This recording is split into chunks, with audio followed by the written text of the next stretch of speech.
vamos a...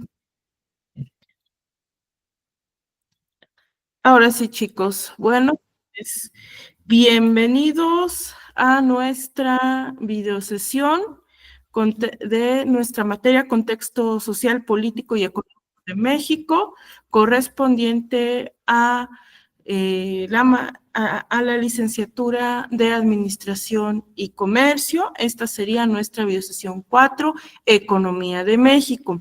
En esta clase va a ser un poco diferente a las anteriores porque, como ustedes ven, he traído a un invitado especial, el profesor Emanuel Carrera, que ya lo estaré presentando a su tiempo, un poquito con más detalle, pero se los quería que él nos diera una charla sobre nuestro tema, porque a mí me gusta que ustedes tengan más, pues más opiniones, que tengan otros puntos de vista, que al final de cuentas nos ayudan a enriquecer pues nuestro conocimiento y también pues a lo mejor después de esta charla ustedes dicen, bueno, yo voy a explorar de esta forma mi materia, voy a hacer de esta otra forma mi trabajo y me voy a acercar al problema prototípico y al incidente crítico con más herramientas, con más materiales. Y como ustedes saben, pues esto es justamente lo que se quiere, lograr un acercamiento con más herramientas, con más puntos de vista para que ustedes tengan una mejor formación. Entonces, chicos,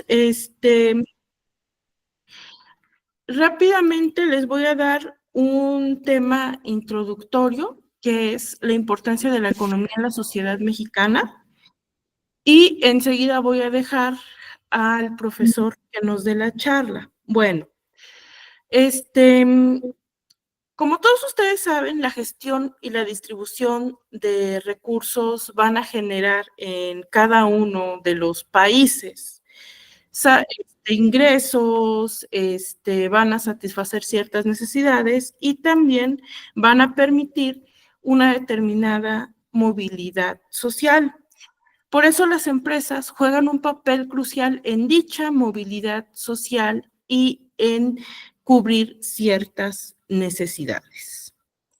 Un caso de esto, meramente visto desde el punto económico, es el caso de Gustavo Díaz Ordaz.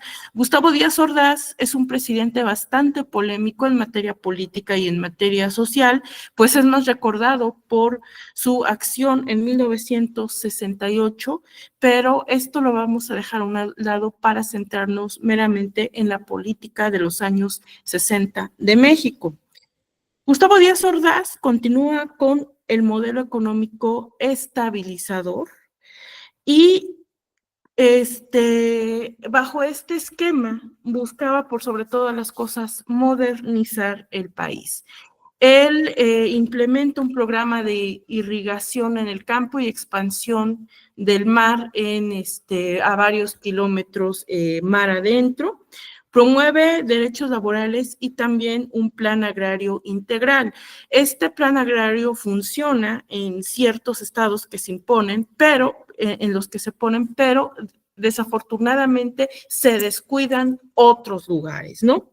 Crea la planta siderúrgica Lázaro Cárdenas y el Instituto Mexicano del Petróleo, y me parece que también es uno de los que construye esta unidad, la unidad que se encuentra en Ciudad de México, que es justamente para albergar a los trabajadores del petróleo, los que se incorporaban a esta modernización y a sus familias.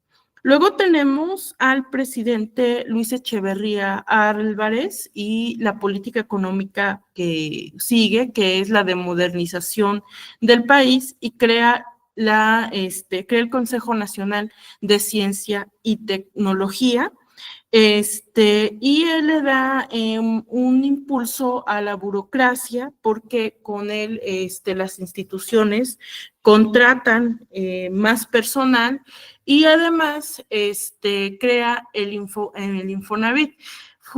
curiosamente, a la par, bueno, el país sufre la primera gran devaluación del peso, no una devaluación pequeña de 2, 3 pesos por dólar, ya estábamos hablando de un 40%, un 50% de devaluación de la moneda. Luego tenemos a José López Portillo. En su sexenio, bueno, México se convierte en el principal exportador de crudo. De hecho, ya no se habla de ya prácticamente aquí se comienza a hablar de la administración de la abundancia, gracias al descubrimiento de nuevos yacimientos petroleros en la zona Cantarell. Sin embargo, su administración gasta en exceso, que se viene en 1981 una crisis económica. Los países que anteriormente le compraban a México el crudo, bueno, pues tienen problemas con el precio del petróleo y le dicen, ya no te lo vamos a comprar a un precio, al precio que me vendías. Si tú quieres que yo te lo siga comprando, me lo vas a tener que vender hasta en una tercera parte de su costo anterior. Esto afecta mucho a México cuando llegan este tipo de crisis y bueno, México tiene que echar mano de su moneda y al final se busca para enmendar un poquito esta parte y preservar la libre empresa, nacionalizar la banca. No se pudo ni uno ni otro. Luego tenemos las políticas económicas de Miguel de la Madrid Hurtado. Desafortunadamente, con las políticas neoliberales, pues se incrementa el empleo informal y se disminuye, y esto a la par disminuye el poder adquisitivo. Hay una apertura económica en el país, pero curiosamente esto no ayuda porque a la par se puede observar descentralización y la privatización de las empresas estatales que se va a reforzar con Salinas. Tenemos otra devaluación del peso con Miguel de la Madrid y después tenemos a Carlos Salinas que busca al principio de su sexenio comienza con una política agresiva de privatización de empresas estatales y lo trata de paliar firmando el Tratado de Libre Comercio con Estados Unidos y con Canadá. Después tenemos a Ernesto Zedillo Ponce de León. Ernesto Zedillo, bueno, su sexenio en materia económica fue bastante polémico. Con él se implementa el FOBAPROA y se inicia la privatización agresiva de aeropuertos y de ferrocarriles. De un mismo modus operandi resulta el sexenio de Vicente Fox, cuando con él los mexicanos tenían bastante esperanza porque representaba el cambio y además pues no era político, era gerente de la empresa Coca-Cola y pensaban que tenía bastantes ideas para innovar, sobre todo manejar a las instituciones como una suerte de empresa privada con todo lo que eso significaba. Sin embargo, el crecimiento económico no da los frutos señalados, el crecimiento económico es lento y las dificultades en la creación de empleos se comienzan pues a percibir y esto se traduce con el aumento del sector informal. Otros sexenios polémicos son los de Felipe Calderón, bueno, que prácticamente él se vende a sí mismo en las elecciones como el presidente del empleo y cuando toma el poder prácticamente se olvida de las políticas a favor de la construcción de la creación de empleos y se dedica de lleno prácticamente a la guerra contra el narcotráfico y esto, bueno, trae bastante pues, problemas políticos, económicos y sociales, y en cuestión económica esto se traduce en muchísimas tierras del país, del norte del país, tierras que estaban bien, pues, que tenían que eran tierras de cultivo, que eran tierras de ganado, pues en el abandono total de estos lugares y su posterior aprehensión, bueno, a manos de los criminales. Aquí comienza el problema de los aguacateros, sobre todo en Michoacán, porque las comunidades desplazadas, bueno, dejan sus tierras de cultivo en manos de los delincuentes y eso prácticamente propicia un estado, un narcoestado dentro del Estado mexicano. Por último, tenemos el gobierno de Enrique Peña Nieto. Él significa el regreso del PRI a la presidencia y comienza con su sexenio con las reformas estructurales en materia energética, en materia de trabajo, educación y telecomunicaciones. Tenemos el crecimiento del PIB de 2.4%, sin embargo, este crecimiento tan pequeño es opacado por las controversias en el gasto público y también en las adquisiciones personales que hacía su familia. Pero bueno, chicos, esto es un panorama general de los sexenios anteriores para que lo tengan en cuenta en cuanto al contexto económico de nuestro país, en materia de empleo y sobre todo en la necesidad de entender nuestro país para saber qué acciones implementar, qué tiempos. Siempre les he comentado en esta materia que no es nada más estar motivados para crear una empresa, para meternos de lleno a adquirir herramientas tecnológicas. Tenemos también que conocer nuestro contexto para saber cómo sortear las dificultades, porque no siempre nos puede ir bien, pero por lo menos tener las herramientas suficientes para que nos vaya, para saber sobrevivir en tiempos difíciles. Y aquí les dejo la palabra al profesor Emanuel Carrera Martínez. Él es antropólogo social por la UAM Iztacalco, maestro en estudios organizacionales, estudiante de doctorado en ciencias sociales. Él ha participado en movimientos de defensa del territorio desde 1997. Es educador popular y activista por los derechos humanos, así que pues pregúntenle todo lo que quieran relacionado al tema.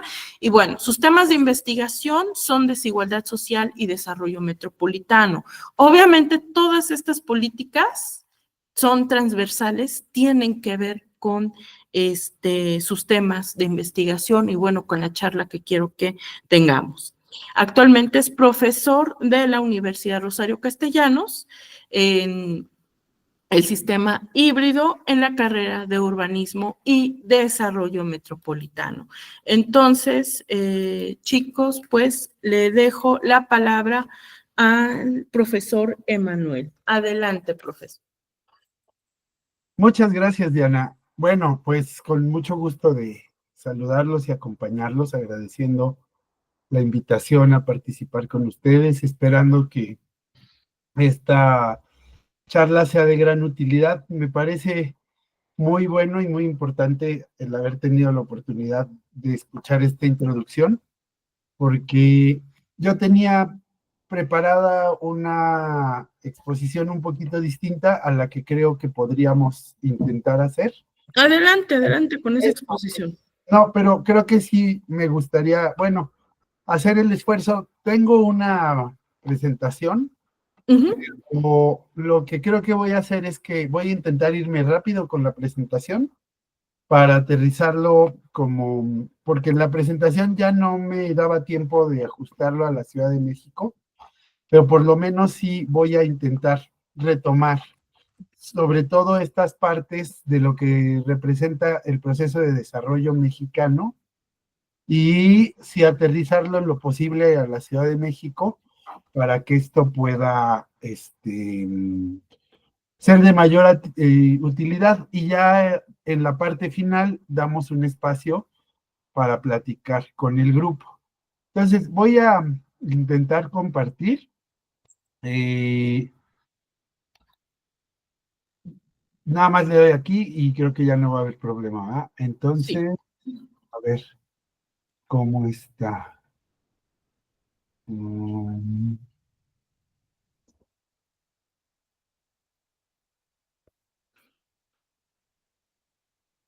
a ver, déjenme, veo dónde está mi...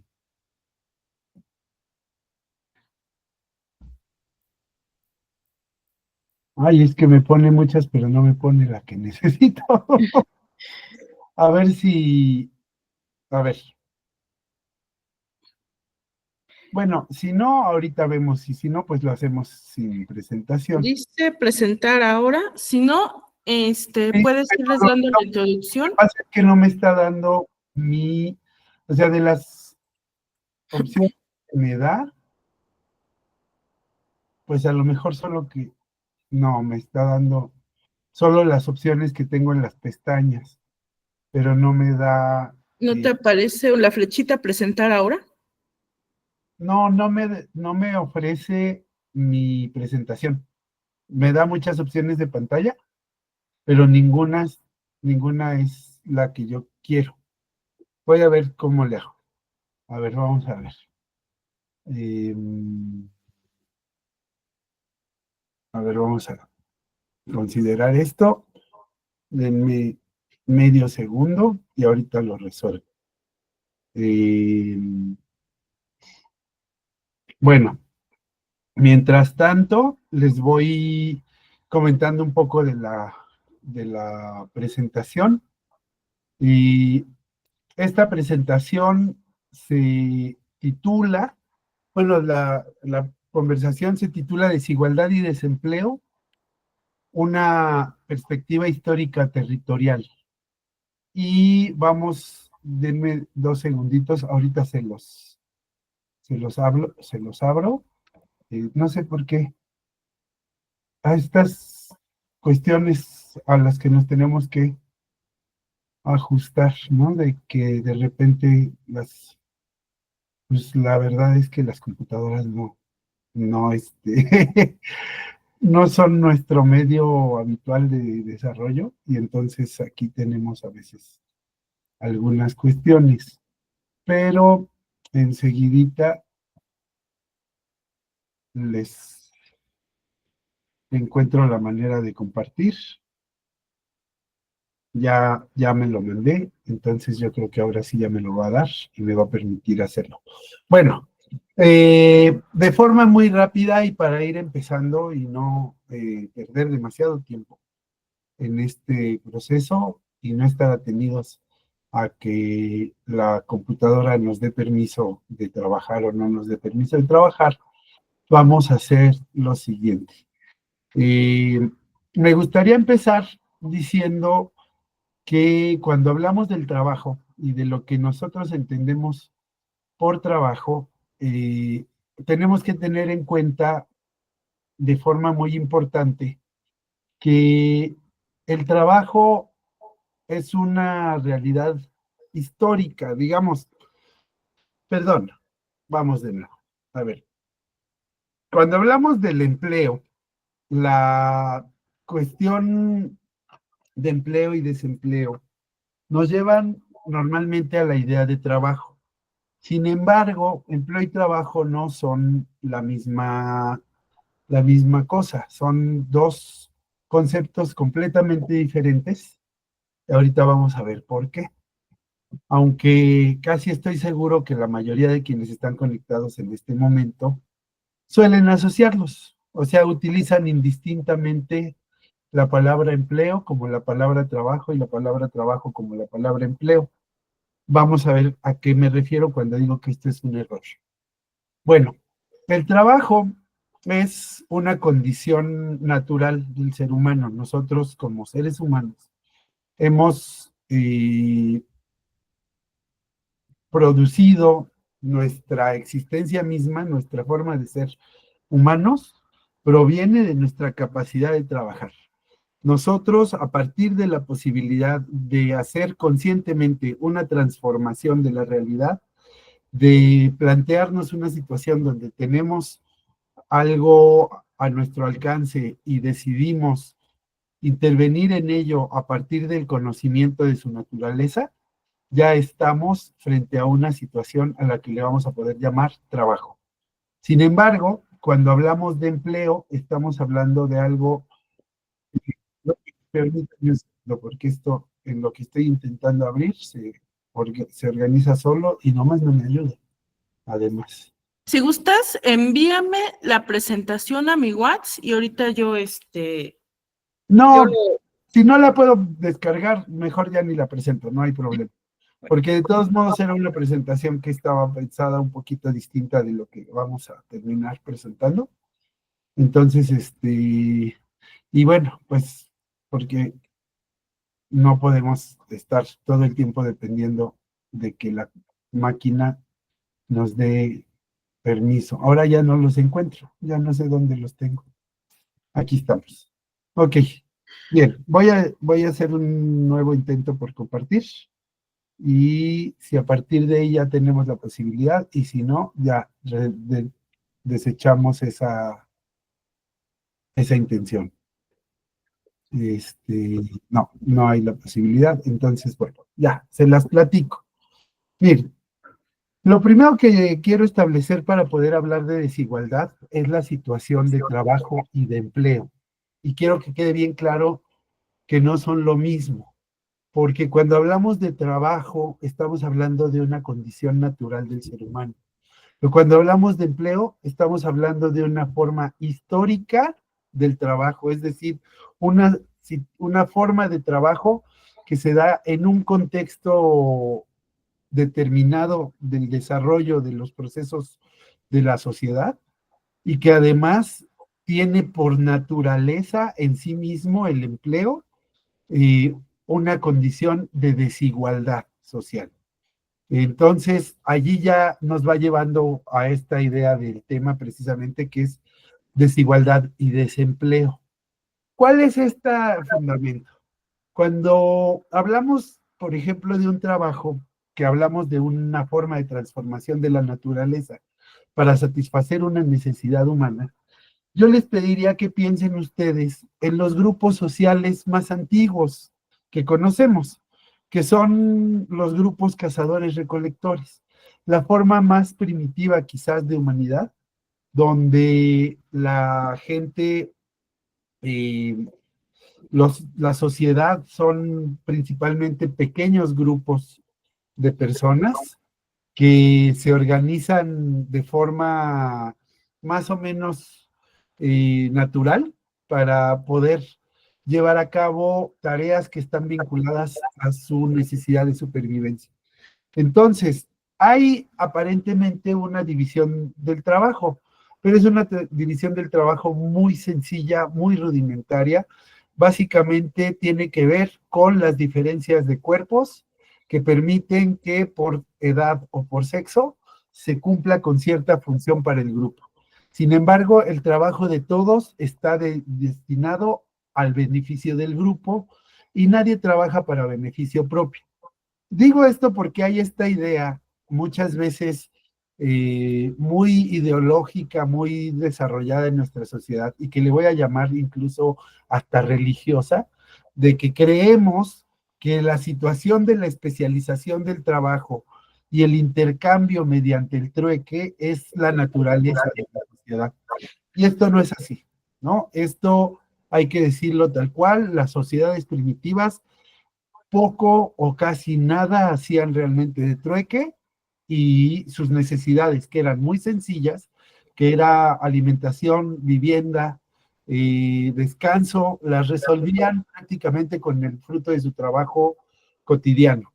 Pero es conforme se va desarrollando el proceso social y sobre todo a partir de que aparecen los primeros excedentes con la agricultura, que se empieza a generar una condición de desigualdad que se produce principalmente a partir de que algunos grupos sociales en sociedades mucho más grandes y complejas, ya estamos hablando de aldeas y de ciudades, no de grupos de 20 o 15 personas, sino de grupos de cientos o miles de personas, y en algunos casos de decenas de miles de personas, en donde ya hay ciertos grupos especializados en tareas y funciones que tienen que ver con la reproducción de las necesidades de vida, y otros que, dado que ya hay un grupo que se dedica a esa parte, se especializan en otras actividades, y principalmente un grupo dirigente que, digamos, controla los procesos de distribución de la riqueza generada socialmente. Hablamos entonces de las primeras formas de poder político, reyes, sacerdotes, que en un momento dado disponen sobre los bienes que produce toda la sociedad, a diferencia de otro momento donde todo era prácticamente de todos, porque todos lo producían. Ahora vemos que hay unos que están produciendo y otros que están administrando lo producido, y que en ese administrar lo producido, por supuesto, como dice el dicho, el que parte y recomparte, se lleva la mejor parte.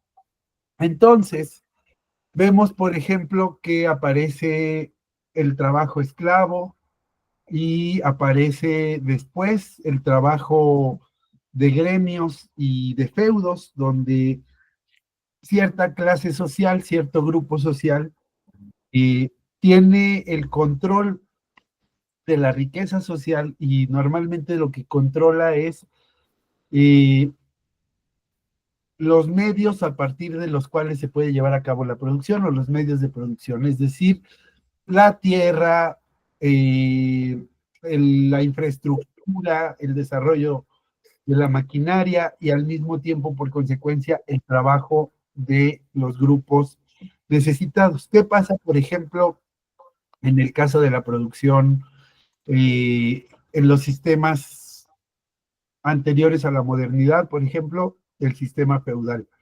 El trabajador, el campesino, está obligado al pago de un impuesto en especie al propietario de la tierra para tener derecho a acceder a ella y trabajarla.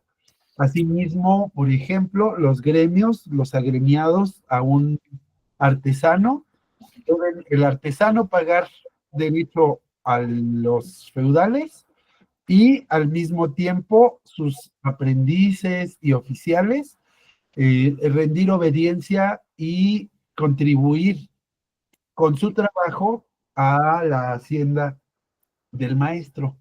De tal forma que ahí empezamos a ver otras maneras de desigualdad, que son al mismo tiempo las primeras formas en que el trabajo va a producir estas desigualdades. Y vamos a llegar con este desarrollo al proceso de revolución industrial. Y en esta revolución industrial nos vamos a encontrar, primero, que, digamos, la modernidad toma formas de empleo,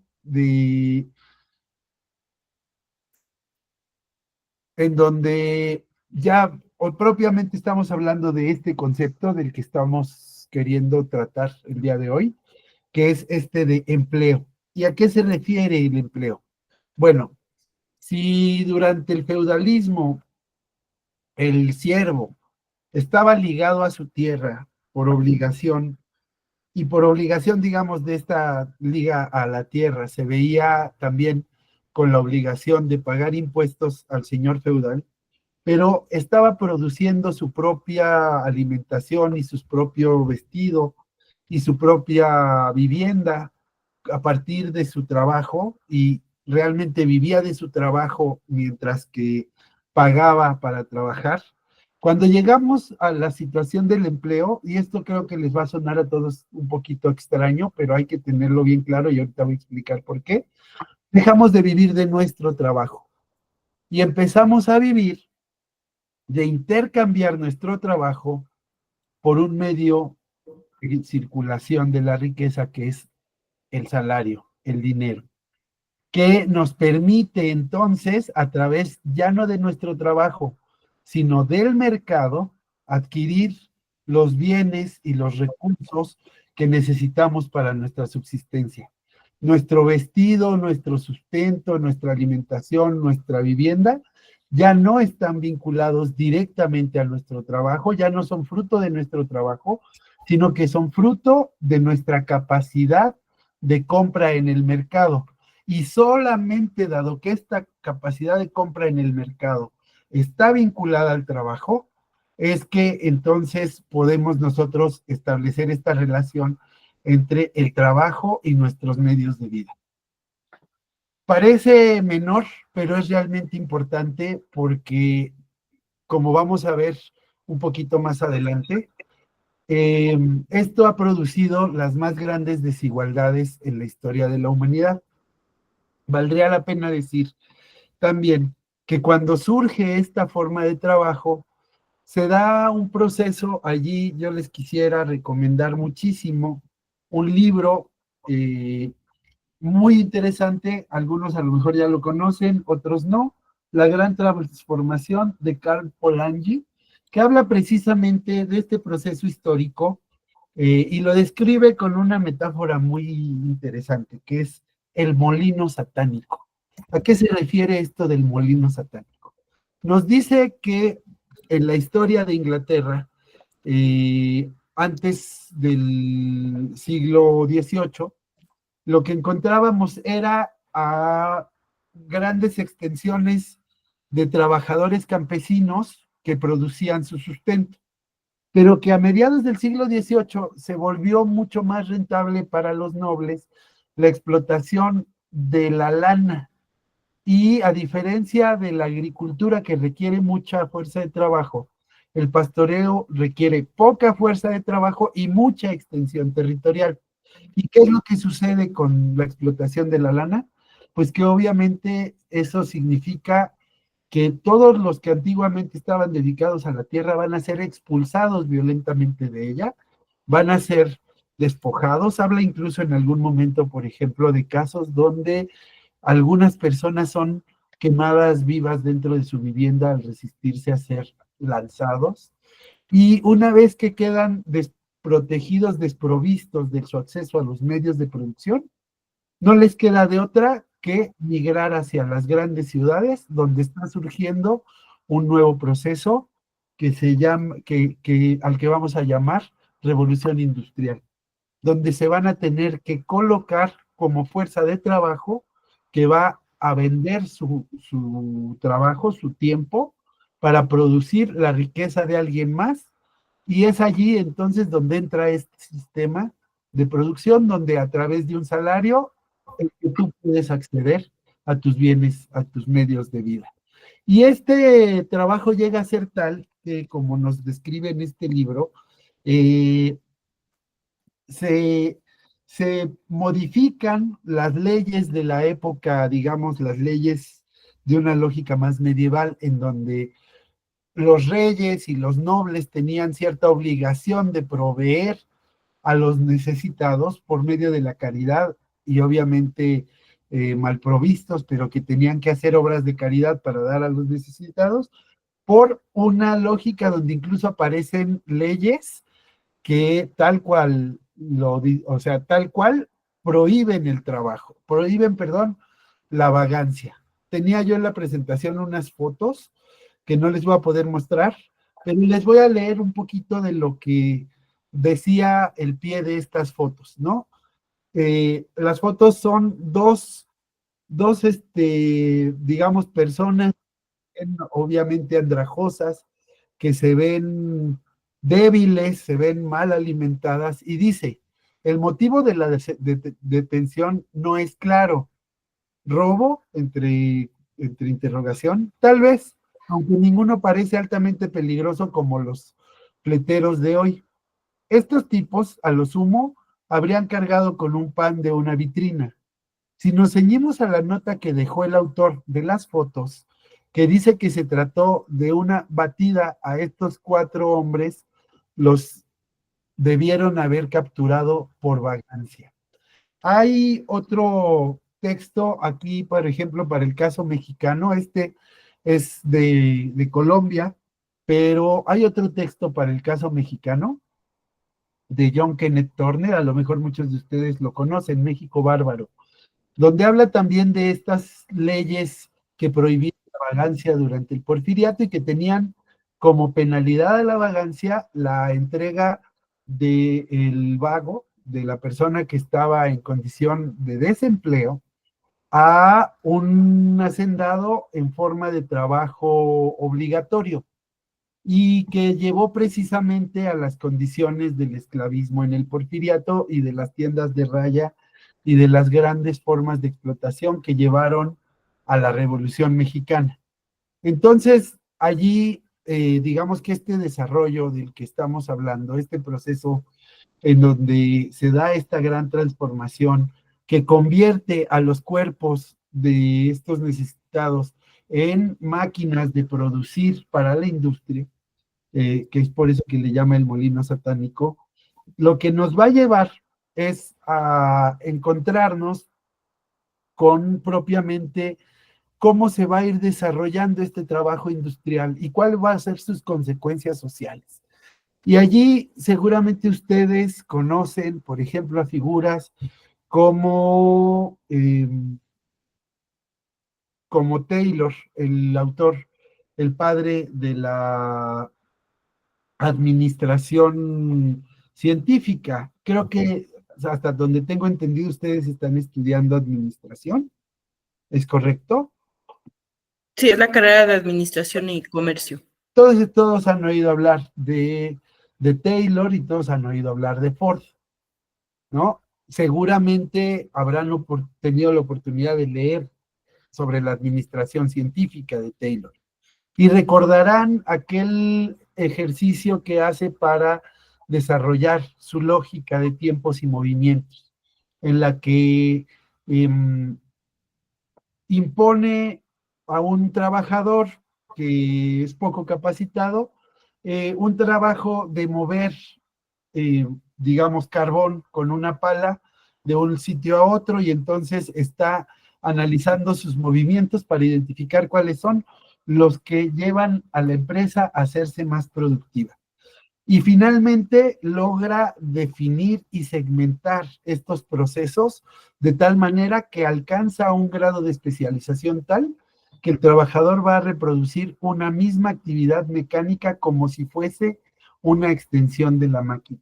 Hay una frase que ustedes recordarán de este texto de Taylor donde dice que este trabajador con el que hace él estos experimentos, Smith, es en realidad no mucho más que un gorila adiestrado. Él establece esta división entre el departamento del pensar el trabajo y el departamento de hacer el trabajo físicamente, y entonces con esta división lo que hace es vencer una barrera que todavía subsistía con el trabajo artesanal de los gremios, que era la posibilidad del trabajador de gobernar sus tiempos, sus ritmos y sus lógicas de trabajo. Dado que ahora la empresa ha encontrado la manera de apropiarse del conocimiento íntimo de los procesos productivos, el trabajador queda ahora expuesto y a merced de la empresa, sobre todo porque esto permite sustituir el trabajo de un productor altamente capacitado, como podría ser un artesano, llámese zapatero, llámese carpintero, llámese albañil, que no sé el caso, por ejemplo, de mi abuelo que se dedicaba a la zapatería, pero sabía desde curtir la piel hasta, digamos, hacer todo el trabajo de peletería que implica el entintarla, el trabajarla, el darle forma, hasta después el diseño y el corte y la costura y la pintura y la horma y la exhibición del producto terminado y establecer un costo de él. Ese artesano tradicional que domina todos los procesos de una producción va a ser transformado por un montón de obreros individuales que solo conocen un pequeño pedazo del proceso. Por ejemplo, hacer con un sacabocados la perforación para pasar las agujetas en el zapato, o coser la suela, pero no sabe coser otra parte que no sea la suela. Y que se va a ir desarrollando a partir de allí, entonces la posibilidad de tener obreros cada vez más baratos, en vez y cada vez más prescindibles, más fáciles de reemplazar por otros obreros igualmente poco calificados que pueden ser entrenados para su actividad en cosa de un día o dos y ya después reproducirla hasta que en un momento dado necesiten ser cambiados y traídos por otros obreros, otros trabajadores sin tener gran dificultad. Allí es que se viene dando entonces el proceso, digamos, que ustedes conocen, que después va a ser perfeccionado por Ford y que va a lograr entonces poner esto además encima de una banda de ensamblado y a partir de la banda de ensamblado ya no solo controlar los tiempos y movimientos, sino también los ritmos de producción, de tal forma que con un botón se puede hacer que se produzca más rápido o más lento y se va a despojar cada vez más a este trabajador de su capacidad humana de pensar y reflexionar sobre el fruto de su trabajo y se le va a reducir a un apéndice de una máquina de producción, de tal manera que si hoy nosotros, por ejemplo, pensáramos en términos de algo que seguramente a todos nos interesa, ¿no? La libertad. Todos en nuestra vida pensamos en la libertad, deseamos la libertad, queremos la libertad. Cuando pensamos en el trabajo como la esencia de lo que es un ser humano, nuestra posibilidad de transformar nuestro mundo de acuerdo con nuestros deseos, con nuestra imaginación y nuestras necesidades, estaríamos pensando en una forma de un trabajo que es liberador. Pero cuando vemos nuestra realidad moderna, lo que nos encontramos es que no hay nada más esclavizante que el trabajo y que el tiempo de libertad es el tiempo que se pasa fuera del trabajo. Incluso si ustedes piensan en su tiempo de trabajo, ¿cuántos de ustedes no será que cuando realmente necesitan un momento de escape, un momento de libertad, lo que hacen es irse a esconder al baño? Porque es el único lugar, ahí donde hacemos nuestros procesos animales, ahí donde dejamos donde como seres humanos pasamos a nuestras condiciones más animales, como es el ir al baño, es el único espacio del lugar de trabajo en donde podemos encontrarnos realmente libres. El resto del tiempo estamos sometidos a una lógica de producción que nos impone una manera de actuar, una manera de pensar, una manera de comportarnos, una forma de hacer, a un ritmo, a un tiempo, a un objetivo que además ni siquiera responde a un objetivo personal, sino a un objetivo impuesto desde fuera para que nosotros lo produzcamos. ¿Y cuál es la razón por la que nosotros estamos dispuestos a participar en esa situación que, sea como quiera que sea, no deja de ser degradante de nuestra condición humana? Bueno, estamos dispuestos a trabajar en ella precisamente porque dado que no podemos trabajar para resolver nuestras necesidades vitales, sino que tenemos que trabajar para vender nuestro trabajo y a partir de ese medio que es el salario poder ir a vender nuestras necesidades, a satisfacer nuestras necesidades vitales con dinero en el mercado y no con trabajo directamente de nuestro, digamos, usufructo de todos estos procesos, no nos queda de otra que someternos a esta lógica.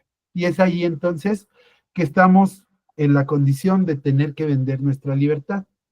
Y allí yo les invitaría entonces a ir pensando un poco hacia dónde va el mundo del trabajo, ¿no? Porque vemos que en el siglo XX, como ustedes saben, se dio un desarrollo de distintos modelos económicos, donde, por ejemplo, en un momento dado, con el Fordismo, por ejemplo, vemos el estado de bienestar y esta lógica del keynesianismo, donde lo que importa es hacer que el trabajador sea cada vez mejor remunerado para que sea un buen consumidor, porque es explotado por las dos vías, explotado como trabajador y luego explotado como cliente de la empresa al que se le imponen los precios y se le da la posibilidad, digamos, de realizarse a través de su salario. Pero después de esto vamos a ver que viene la crisis de este modelo y entra otro modelo que ustedes también seguramente conocen y del que han oído hablar, que es el modelo neoliberal, que entra además en una lógica de desregulación del trabajo y de una competencia sistemática en donde prácticamente entramos en la lógica más de la contingencia quizás, en donde todo depende y todos los factores que intervienen en la producción deben de ser controlados por la empresa y liberalizar el mercado de tal forma que, por ejemplo, se empieza a buscar, ya una vez que ha sido segmentado el trabajo, la posibilidad de que la producción se dé de forma deslocalizada.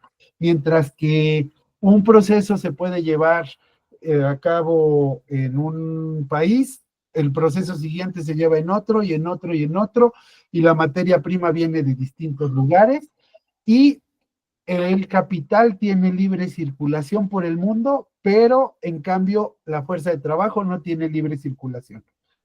A la fuerza de trabajo se le ponen barreras. Vean ustedes, por ejemplo, el Tratado de Libre Comercio, que yo creo que ya lo han estudiado, cómo plantea la liberalización de aranceles para la posibilidad de la circulación de mercancías de un lado y otro de la frontera. Pero, ¿qué pasa con los trabajadores? ¿Los trabajadores pueden circular de un lado y otro de la frontera?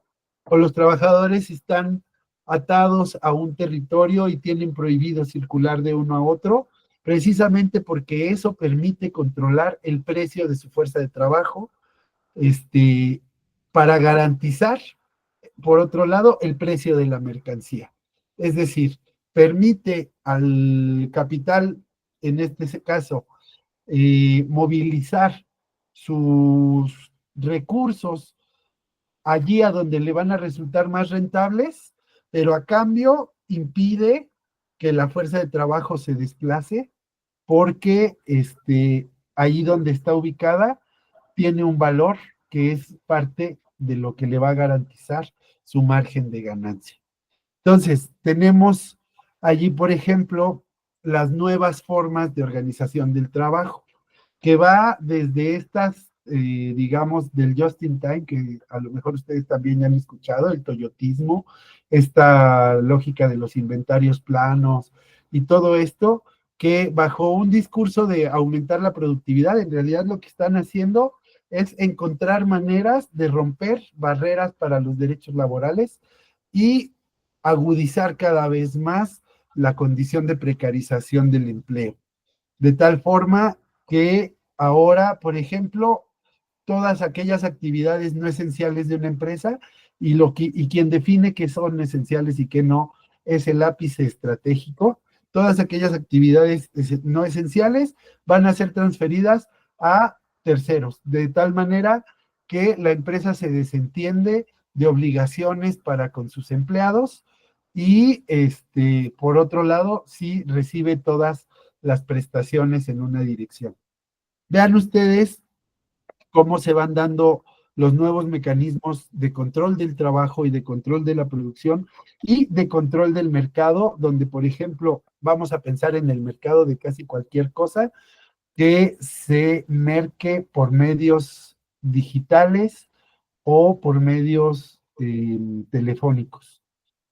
Lo primero que uno se encuentra cuando intenta, digamos, esta supuesta relación de la que habla la teoría económica entre un comprador y un vendedor, donde dice que es una relación entre pares en libertad, ¿no?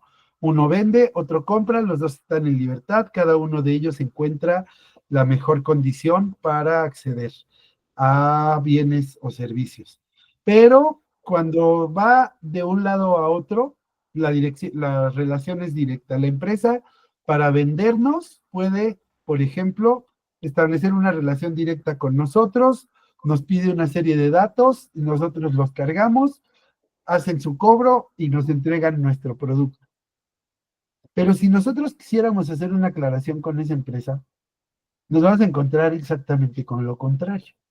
En vez de todas las facilidades para que hagamos la compra, nos vamos a encontrar un conjunto de barreras y marque 1 y luego media hora de música, y marque 5 y ahora marque 10 y ahora otra vez música, y luego ahora ya le contestó una persona que le pide los datos y lo pasa con otra persona que le vuelve a pedir los mismos datos y que le dice que no se puede lo que está pidiendo. Y hágale como quiera y vaya a donde tenga que ir y entonces haga su siguiente aclaración. Estamos en una situación más o menos de tal manera que nos va generando esto, pero ahora pensemos en las formas de flexibilización del trabajo. Las maneras, por ejemplo, que hoy encontramos como las formas del trabajo remoto. Nos dice mucha gente, bueno, que encuentran atractivo, beneficioso este trabajo remoto, porque les da la oportunidad de pasar más tiempo en su casa, de estar, digamos, en más contacto con su familia, de trabajar en otras cosas. eh, y cuando vemos eso, pues tiene evidentes ventajas. Pero si profundizamos en ello un poco, también sucede, primero, que la empresa se está desentendiendo ahora de la obligación de brindarle al trabajador mientras está en el centro de trabajo las condiciones para trabajar, de garantizarle, por ejemplo, mínimo un acceso digamos, a un espacio higiénico, a una computadora, a un garrafón de agua, y ahora ¿a quién le corresponde eso? Pues pasa directamente al trabajador, ¿no? Entonces, aparentemente podríamos estar pensando en que estamos ganando, en realidad, en términos económicos, estamos vendiendo nuestro trabajo más barato, porque estamos subsidiando el proceso de producción de la empresa. Y esto nos lleva entonces ya, digamos, a una parte de, habiendo establecido un poco esta idea del trabajo, eh, me gustaría ahora empezar a profundizar respecto del tema del desempleo. Ya dijimos pues que el empleo es esta condición a partir de la cual el trabajo tiene que ser vendido, dado que estamos en una situación de exclusión de acceso a los medios de producción para satisfacer nuestras necesidades por nuestro propio trabajo. Ahora, ¿qué pasa con aquel que no encuentra la posibilidad de acceder a esos medios, ni siquiera por medio de vender su fuerza de trabajo?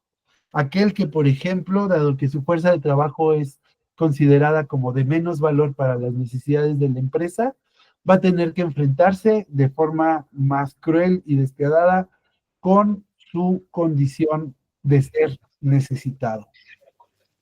Pensémoslo, por ejemplo, una persona que tiene una discapacidad. ¿Cuáles son sus posibilidades de acceder a un puesto de trabajo? Una persona que por otro lado puede ser a lo mejor de una edad avanzada. Eh, las mujeres y los hombres tienen las mismas posibilidades de acceder al trabajo, o a lo mejor a los hombres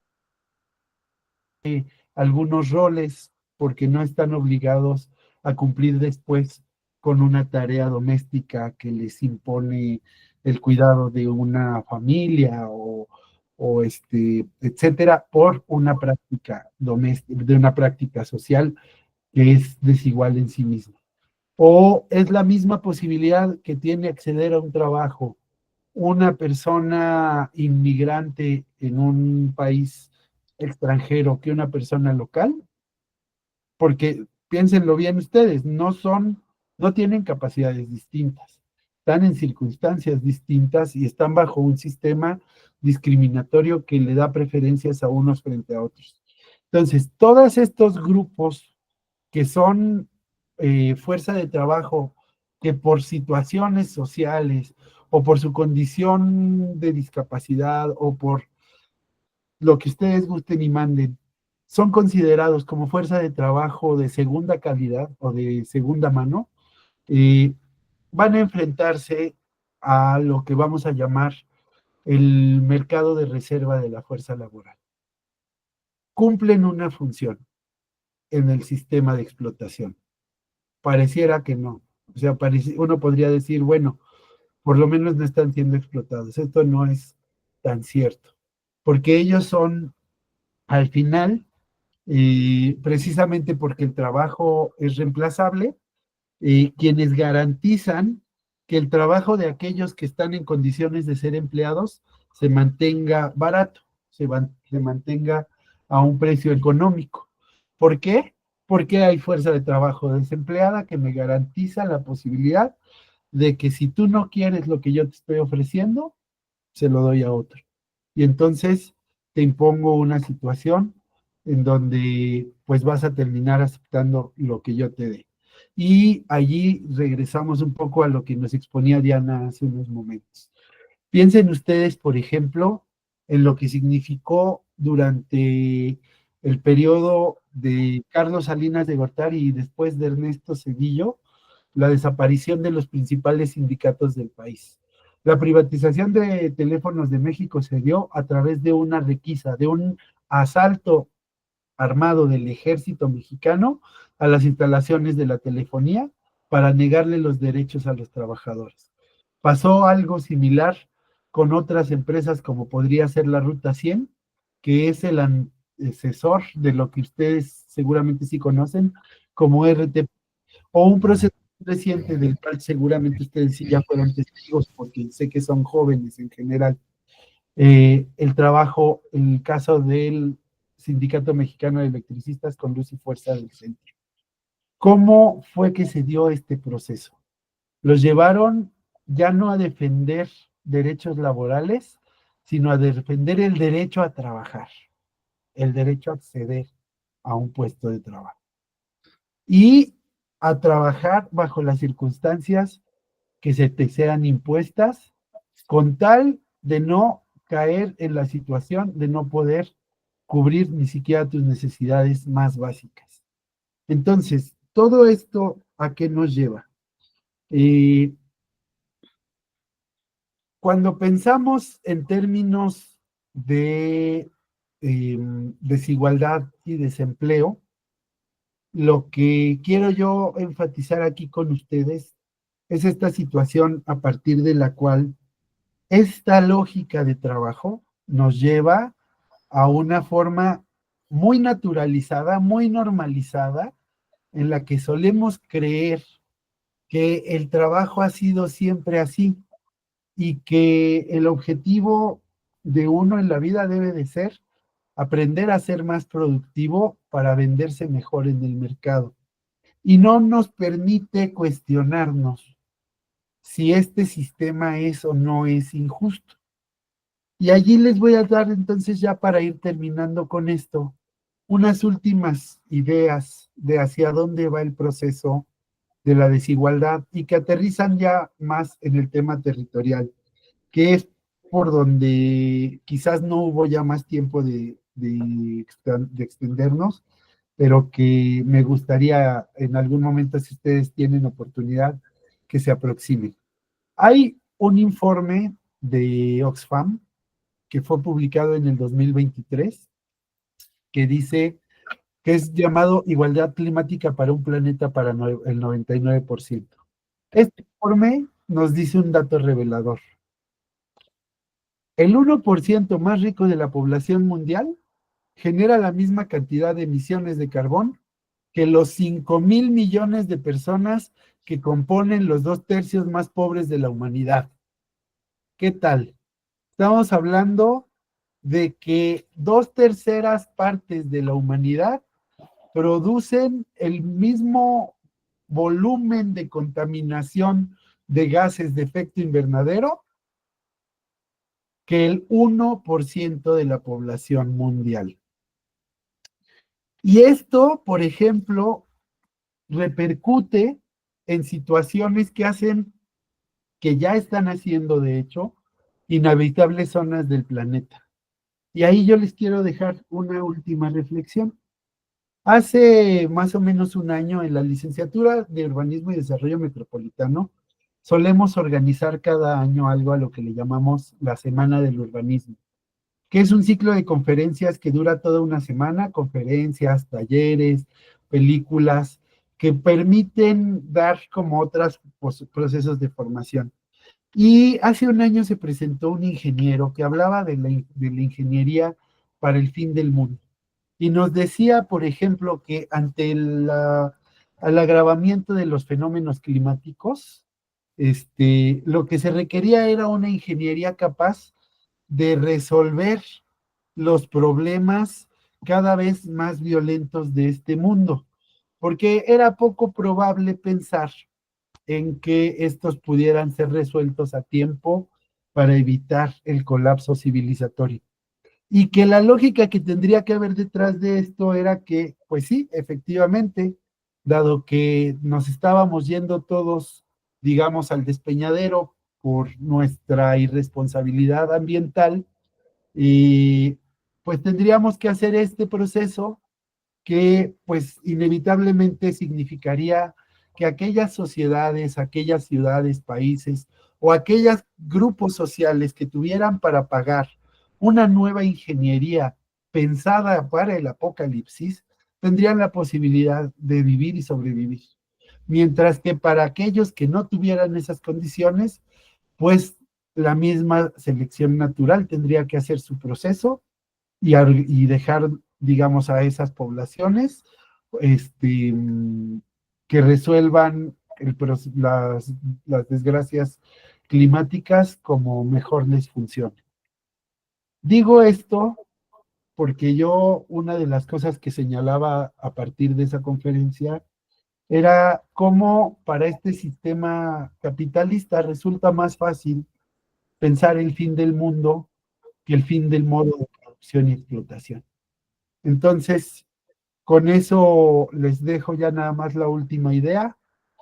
Elon Musk está planteando construir ciudades en la Luna, en Marte, para garantizarle a aquellos que puedan pagarlo la posibilidad de salir de este planeta en proceso de degradación. Es al mismo tiempo hoy el principal financiador de la campaña de Donald Trump, quien es el enemigo declarado de los procesos de migración, que no son otra cosa, sino esas poblaciones empobrecidas, marginadas, dejadas fuera de la posibilidad del acceso a un desarrollo por situaciones geográficas o económicas y que tienen que poner en riesgo su vida para llegar a acceder a una condición de explotación medianamente digna. Y con eso terminaría yo mi exposición y me gustaría entonces ya dar pie a que si todavía tenemos tiempo, pudiéramos platicar un poco de este tema. No sé si todavía tenemos tiempo. Adelante, chicos, vayan pensando en sus preguntas, vayan anotándolas también aquí en los mensajes en la llamada. Antes, a mí me gustaría hacer una reflexión sobre la exposición del colega Emanuel. La verdad es que todo lo que dice es transversal con nuestro tema, porque justamente cuando estamos nosotros hablando de pymes, bueno, tenemos que aprovechar que si no la vamos a hacer ahorita, si nada más lo queremos hacer estas pymes como como una mera entrega para cumplir con mi trabajo escolar, está bien, pero es información que les puede servir a ustedes, sobre todo porque no olviden, estamos inmersos en políticas económicas y no es lo mismo poner una pyme bajo unas las condiciones actuales, donde justamente se están llevando a cabo la creación de estas microempresas bajo criterios de desarrollo sostenible, es decir, ganar y que las empresas sean amigables con el medio ambiente, que los trabajos sean más justos, que se incluya una política laboral colectiva, una política laboral que atenúe esta explotación en la que, sobre todo en el sistema neoliberal, nos ha heredado. Entonces, no es lo mismo poner una pequeña y mediana empresa en este contexto, con estas características, que en el contexto neoliberal de Miguel de la Madrid hasta Enrique Peña Nieto. O sea, cambiaba totalmente las condiciones. De hecho, ni había préstamos a fondo perdido, y prácticamente los valores empresariales era ganar, y pues no me importaba la colectividad, no me importaba mi comunidad, y solo le iba a dar un poco más, iban a ser beneficiarios pues a algunos de mis cuates, ¿no? Entonces, con esta con estos nuevos valores, yo les pediría, háganlo no nada más para ganar, para entregar el trabajo, sino también porque en algún momento les puede servir, nos puede ayudar a pensar diferentes. Diana, incluso ahí a lo mejor algo que vale la pena decir, precisamente, digamos, las pymes suelen ser, por ejemplo, cuando se trata de empresas familiares, sí, o cuando se trata de emprendimientos, suelen ser muy orientadas hacia fomentar redes de apoyo entre la sociedad, y en ese sentido contribuyen a una mejora en digamos, en la distribución de la riqueza. Obviamente no es que con esto desaparezca una desigualdad, pero sí que sin duda permite por lo menos acceder a, a que haya más fuentes de empleo, y que las diferencias entre, o sea, cuando hablamos de este 1%, por ejemplo, que les comentaba, que consume y emite la misma cantidad de gases de efecto invernadero que las 2/3 partes de la sociedad, créanme que ese 1% no son pymes, no son dueños de pymes. Los dueños de pymes están en la circulación de menor escala y por lo tanto de mayor distribución. No, por ejemplo, no tienen el mismo desarrollo en el mercado financiero, donde de repente pueden utilizar sus recursos pues para destruir una economía, ¿no? Si acaso, a lo mejor tendrán alguna inversión en CETES o algo por el estilo que les permita ir solventando, digamos, una cierta rentabilidad, ¿no? Pero en general creo que es importante, como dices, considerar este tipo de modelos, y además son modelos que han introducido nuevas formas de organización, ¿no? Hay desde la pyme, que tiene, como decía, una lógica familiar, y entonces va resolviendo las necesidades de la familia junto con las necesidades de la empresa, hasta otras que, por ejemplo, se organizan en manera cooperativa, o que simplemente garantizan de alguna forma la solución de necesidades muy específicas de cierto sector, de cierta zona o de cierta colonia de una ciudad, y que mediante ello pueden resolver, digamos, también la necesidad de quienes allí trabajan.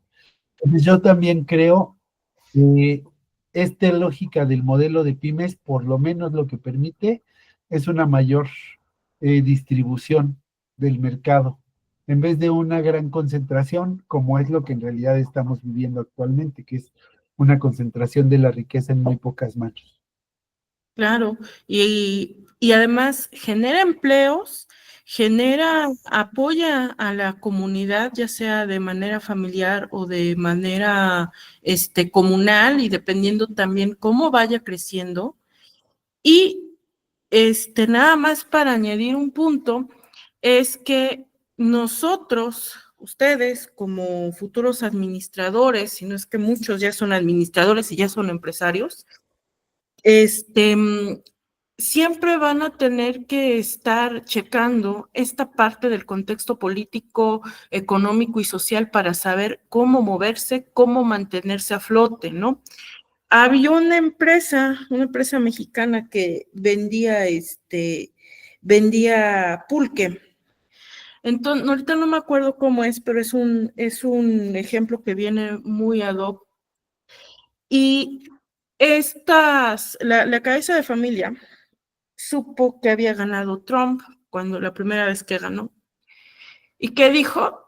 Este tipo, pues no es amigo de los mexicanos, no es amigo del tercer mundo, entonces, ¿qué pasa? Redirige toda su producción, la mayor producción la manda a Canadá, aprovechando que se tiene ese convenio comercial, hoy en entredicho, con Canadá. Y esto le ayuda a pues a sobrevivir a esta empresa. Entonces, este es un pequeño, pues un pequeño ejemplo de cómo aprender y entender el contexto en aras de poner una empresa, en aras de poner un negocio, de crear empleos, de atenuar esta situación tan grave de desempleo, nos puede servir, nos puede ayudar a adelantarnos. Más que palabras de motivación, conocer el contexto nos puede salvar a nosotros, nos puede salvar nuestro dinerito y nuestra inversión, chicos. Bueno, aquí alguna duda, alguna pregunta, por favor, levanten la mano, coméntenos, si no Quejas, ya, conformidades, críticas, comentarios también son bienvenidas. sí, adelante.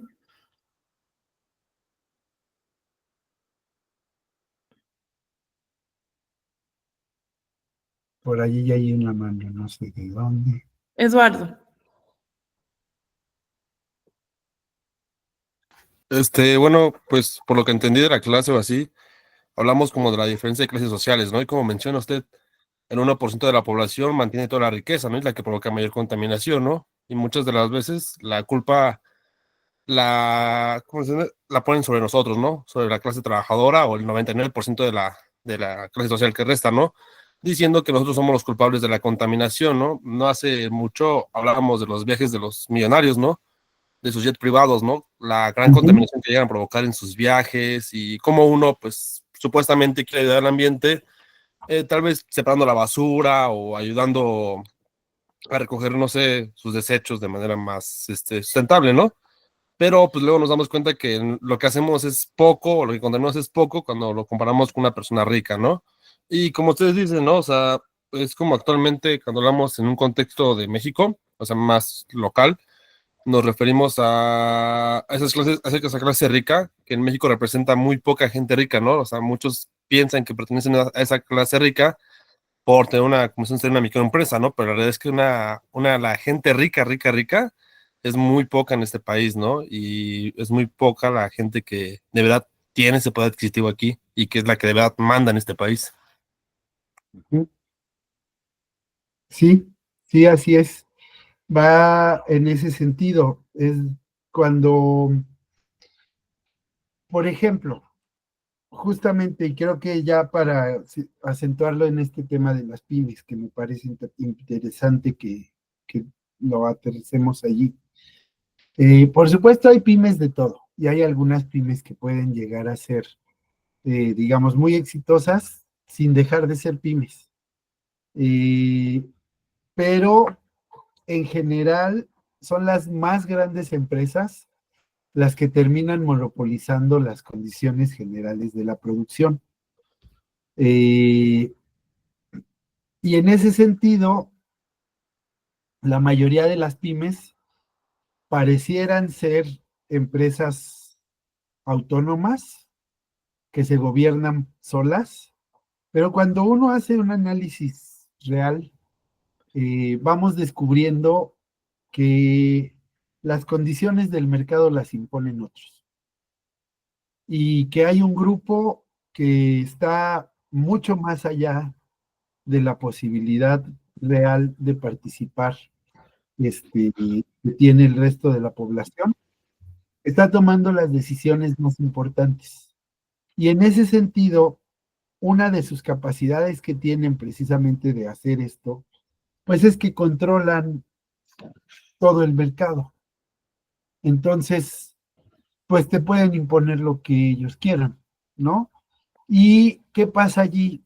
Pues, por ejemplo, que cuando vemos a un pequeño empresario que a veces escucha estas ideas de la desigualdad y se ubica fuera del contexto de quienes están en la lógica de la explotación, o sea, muchos empresarios los vamos a ver decirse que no son explotados, porque ellos no están produciendo para nadie más.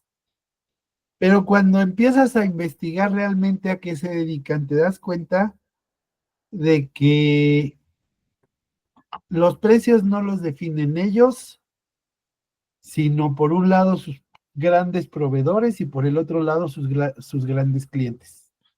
Que los tiempos de producción no los definen ellos, sino otra vez sus grandes proveedores, sus grandes clientes. Que las condiciones de inserción en el mercado, que las posibilidades de acceso a crédito, que las posibilidades de todas las decisiones que pareciera un empresario tomar libremente, están siendo en alguna u otra forma eh, una imposición que se le viene dando la, desde este, digamos, pequeño grupo social que es, digamos, la, el que concentra la gran mayoría de la riqueza socialmente producida y que los obliga a participar bajo sus reglas, ¿no? Y entonces, empresa que no se ajusta a esas reglas en una altísima proporción, es una empresa que va a tender a fracasar. Eh, y empresa que se ajusta, pues es una empresa que ya no está tomando decisiones propias, sino que está respondiendo a las condiciones de mercado, pero las condiciones de mercado, el mercado no es una fuerza natural, el mercado es producto de relaciones sociales. Y como es producto de relaciones sociales, no se manda solo, sino que responde a directrices que se le marcan desde quienes tienen la capacidad de controlar esa posición del mercado. No sé si esto tiene o resulta con lo que comentabas, y por supuesto, sí, no es nada más los viajes de esta señora Katy Perry, ¿no? Que es de lo que estaríamos hablando. O sea, no es que los multimillonarios nada más vuelan en aviones de lujo, también es que ellos, entre otras cosas, por ejemplo, controlan la producción de combustible, de energéticos, disponen de la distribución de la infraestructura, imponen una serie de condiciones y todo esto en conjunto si produce una situación de deterioro ambiental que al mismo tiempo, y por eso lo decía yo, o sea, imagínense ustedes cuando se establezca una colonia en Marte, ¿quiénes tienen la posibilidad de migrar a Marte? Pues esos mismos multimillonarios. ¿Y para qué están construyendo una colonia en Marte? Porque la Tierra ya no tiene condiciones de sustentabilidad. ¿Y a qué se debe que la Tierra no tiene condiciones de sustentabilidad? Bueno, al consumo de esos mismos millonarios. No sé. Ahora, perdón, Bueno, sí. perdón. Ahora bien, perdón la interrupción. Esta visión, ¿cómo se atenúa? Ustedes a lo mejor dirán, bueno, entonces, ¿para qué hacemos una pyme? ¿Para qué el Rosario Castellanos nos pide que nos haga algunas pyme? Porque justamente si uno lo hace solito, o sea, hay la posibilidad de que el mercado nos coma, como bien dice el profesor Emanuel.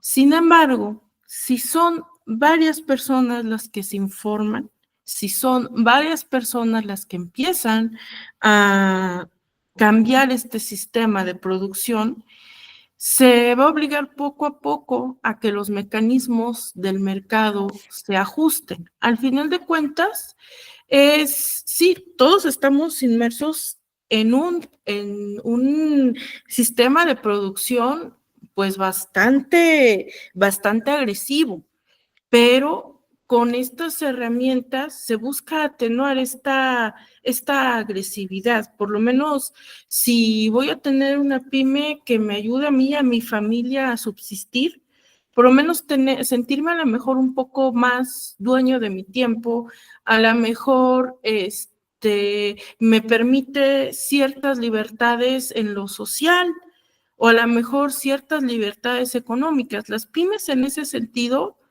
tienen, ayudan en esta parte individual, en esta parte humana.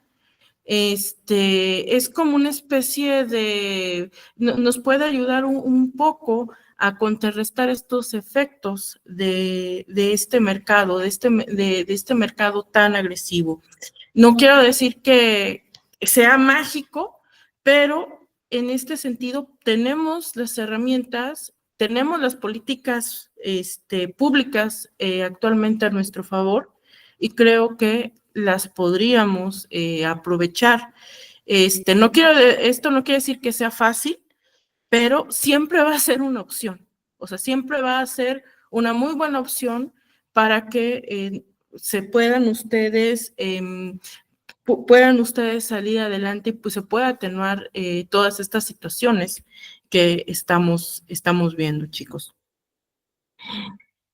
Bueno, ¿alguna otra pregunta? Coméntenlo, si no ya para ir cerrando, porque ya estoy viendo que son las 10:27.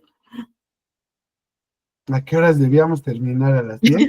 Generalmente terminamos a las 10, pero bueno, se puso buena la charla. O yo me extendí mucho. Sí, alguien que quiera cerrar, chicos, con algún comentario, alguna pregunta, alguna reflexión.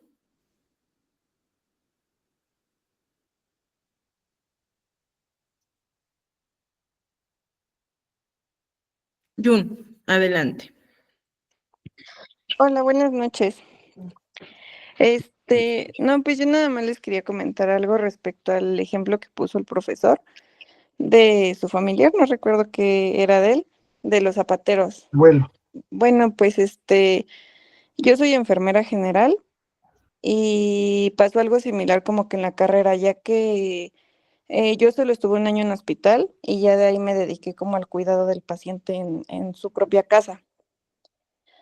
Y hubo un momento en donde empezaron a salir muchas escuelas así como de auxiliar de enfermería que en un año acababas y ese tipo de cosas, ¿no? Y justamente los mismos familiares de pacientes así te decían, oye, pero ¿por qué? No sé, si en un servicio de 24 horas cobrabas 1,400 pesos, te decían, no, es que fíjate que tal chica me cobra 600 y así, ¿no? Entonces también en enfermería se dio mucho eso, que empezaron como que a cambiar enfermeros, no sé, generales por auxiliares. Y pues yo les decía, bueno, ok, pero un enfermero auxiliar a lo mejor no te va a saber muchos procedimientos, ¿no? Simplemente apenas una conocida hace como 1 mes y medio, más o menos, me manda mensaje preguntándome cómo cambiar un mensaje de tal intervención quirúrgica, ¿no? Y yo dije, ¿cómo es posible? O sea, un vendaje, y ella estudió en una escuela de las que les platico. Y yo decía, ¿cómo es posible que me pregunte algo de lo más básico que te enseñan en la enfermería, que es una curación de herida y un vendaje, ¿no? Entonces sí, también en la enfermería se dio mucho eso y la verdad yo desde ahí como que me desanimé y ahorita llevo como un año, un poquito más, que pues ya no ejerzo la carrera, por lo mismo de que empezó a ser muy mal pagada. Yo te quiero hacer una recomendación muy rápida. Está creo que de hecho está ahorita en marcha. Perdón por lo que acabas de decir, me parece un ejemplo muy claro de lo que yo vine a exponer. En este momento está en marcha el programa, el reclutamiento para el programa de médico en casa, que es un programa público y que tiene en ese sentido la necesidad de un reclutamiento masivo de trabajadores de la salud que puedan ir a visitar a personas que están en condiciones ya sea de discapacidad o de edad avanzada para darle seguimiento a las condiciones de salud. Lo que tú me describes es, por ejemplo, cómo se dio el proceso de precarización de la educación pública, cómo se privatizó el ámbito de la educación de tal forma que dejó de crearse universidades nuevas para que toda la demanda agregada por crecimiento demográfico tuviera que atender a escuelitas que abren en un garage y ahí te vuelves enfermera en un garage, ¿no? Ahí te dan unas clases y te dan un título y sales al mercado como enfermera y no sabes cambiar un vendaje.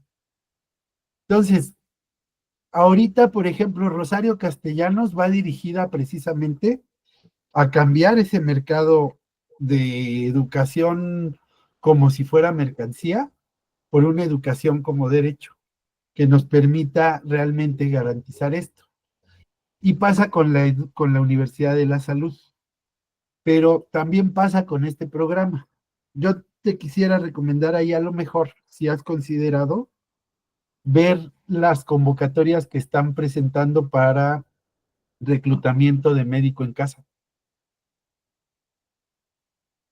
Por lo que decía Diana de la importancia de estar al día con los acontecimientos políticos de nuestro país, creo que ese programa justamente va dirigido a ir corrigiendo esta situación. Sí, incluso algo que igual platicaba con mi familia, Ajá, era de, mi papá dice mucho eso, ¿no? De que hay muchos apoyos, no sé, para primarias, secundarias, preparatorias, ¿no? Pero yo como que ya a nivel universidad ya no hay como tanta facilidad de apoyos, ¿no? ajá. Y pues decíamos, ¿por qué? Pues obviamente el país quiere menos gente preparada, ¿no? O sea, como que para el gobierno, mientras más gente viva en la ignorancia, para ellos mucho mejor. No sé si para el gobierno, porque luego le llamamos gobierno a los que ejercen el poder público y no nos damos cuenta de que a veces el gobierno son las grandes fortunas que controlan las condiciones del mercado. Pero un poco esto que te digo es, hay un programa social que consiste en llevar atención médica al domicilio y para esto están contratando enfermeras y médicos. Busca la convocatoria porque tú tendrías el perfil idóneo para ese programa y te podría representar, por ejemplo, una fuente de empleo fija, permanente, estable y digamos que seguramente yo creo con todas las prestaciones de ley. Sí. Y bueno, complementando a esta parte, es que desafortunadamente las políticas públicas que provocan problemas sociales muchas veces vienen de años y años. Fue justamente por los 2005, 2010 cuando se les empiezan a dar certificaciones como panquecitos a las llamadas escuelas patitos, o sea, empiezan a, a ulular, como bien dice el maestro, hasta en el garage, ¿no? Y esto pues obviamente baja la calidad de de la educación y también las capacidades de los egresados, porque una enfermera general, pues es ya por eso es licenciatura esa carrera, o sea, porque manejan unas cosas, y no nada más en saber el instrumental, sino saber cómo aplicarlo, e incluso cómo inyectar a ancianos y a niños que son una población pues ya muy delicada de la piel, ya muy delicada de los músculos. Entonces, sí, y también pues hay que checar qué podemos hacer en lo individual para contrarrestarlo. Bueno, Eduardo Pérez, y yo creo que ya con este comentario cerramos. Oralia, por favor, chicos, vayan anotándose en los mensajes en la llamada. Yo creo que lo voy a hacer. Voy a pasar la asistencia de forma manual, porque ahorita mi sistema no me da para el formulario, chicos. Entonces, por favor, váyanse anotando allí, se guarda en la grabación y cerramos con el comentario de Eduardo. Adelante, Eduardo. No, perdón, es que apreté sin querer, es que estoy en el celular, perdón. Bueno, entonces, ¿algún mensaje de cierre que quieras? Pues agradecerles por su atención, espero que haya sido de utilidad, o por lo menos que haya podido abrir otras perspectivas, y pues igualmente decirles que pues aprovechen estas oportunidades que tienen en Rosario Castellanos, y que sí, consideren mucho siempre esta condición de la posibilidad de abrirse ustedes espacio para transformar su condición, a partir de la posibilidad al autoempleo y la pyme y todas estas opciones. Muchas gracias, profesor Emanuel. Les agradezco Muchas también a los estudiantes pues por quedarse a esta charla. La verdad es que todo se hace en pos de que reciban una mejor información. Ya saben, un profesor pues luego no es todólogo, y pues espero que esto les haya abierto pues otra visión para acercarse a lo que es el problema prototípico y el incidente crítico, pero también para que como futuros administradores o ya en las empresas que ustedes están administrando, porque sé de buena fuente que muchos de ustedes ya tienen una empresa o quieren iniciar un negocio, pues tengan un contexto más amplio para saber cómo navegar en estas aguas económicas que muchas veces pues no son las mejores, ¿verdad? Entonces, eso sería todo de mi parte, chicos.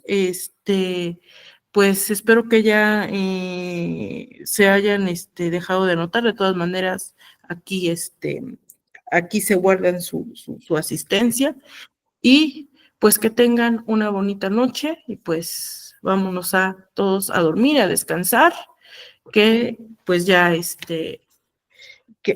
para seguir con muchas ganas nuestra educación. Dale, que tengan. Muchas gracias. Gracias, profe Manuel, por su interesante charla. Muchísimas gracias. Nos estamos viendo. Hasta luego. Pasen bonita noche, chicos. Gracias, buenas noches. Gracias. Gracias. Gracias, noche. Gracias. Gracias. Gracias, buena noche.